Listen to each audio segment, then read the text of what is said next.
অনিশাদি, কোথায় তুমি? আমি এসে গেছি।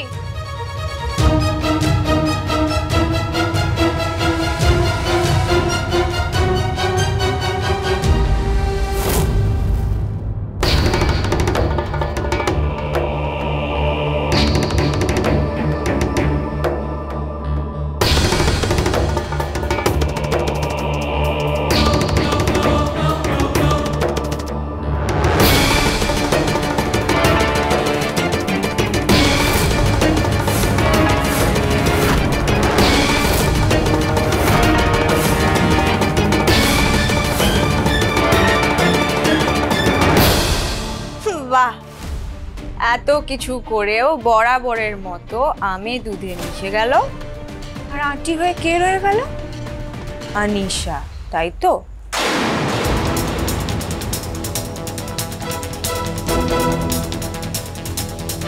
তুই আমাকে ইউজ করলি জয়।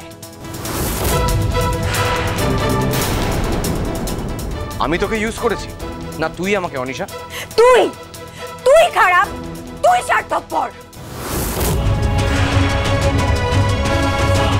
এত আনন্দ, বিয়ের শপিং, কার্ড ডিস্ট্রিবিউশন, প্ল্যানিং সব ভুলে গিয়ে আমি তোর কাছে এক মুহূর্তের মধ্যে অপ্রয়োজনীয় হয়ে গেলাম।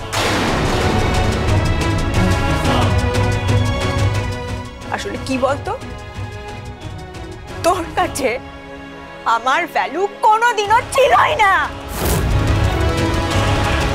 তাই যেই বউ বললো টিপিক্যাল বাধ্য বরের মতো বউয়ের হাত ধরে নিজের মেয়েকে বাঁচাতে চলি, রাইট?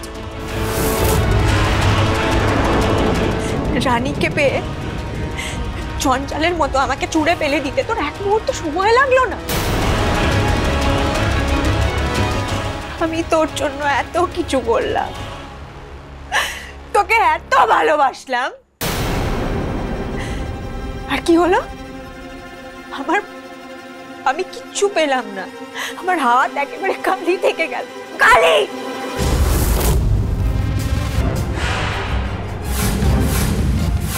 না তো, কে বলেছে খালি থাকবে? তোর হাতে হাত করা পড়বে অনিশা।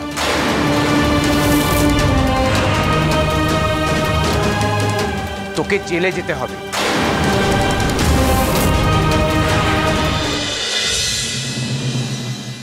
দেখুন, আপনি তো বুঝতেই পারছেন, বাবা মা হিসেবে ওদের তো আর কিছু করার ছিল না। আপনি বলুন কি করবে ওরা? আর কত সহ্য করব বলতে পারো? আর কত সহ্য করব? যাকেই ভালোবাসি সে এরকম করে শত্রুতা করে। আমি ভেবেছিলাম আমার ছেলের সাথে অনিশের বিয়ে হলে আমার ছেলেটা ভালো থাকবে, সুখী হবে। মা, কাঁদবেন না মা, রানী যখন আছে দেখবেন সব ঠিক হয়ে যাবে। হ্যাঁ কাকিমুনি, তুমি একদম চিন্তা করো না। রানী আমাকে ফোনে জানিয়েছে ও জয়কে নিয়ে ফিরছে। ইনফ্যাক্ট জয়ও সবকিছু জেনে গেছে, রানী সব জানিয়ে দিয়েছে ওকে। সেজ বৌমা, আমার জয় ঠিক আছে তো? হ্যাঁ কাকিমণি, সব ঠিক আছে। আমাদের যেভাবেই হোক দুনিকে বাঁচাতেই হবে।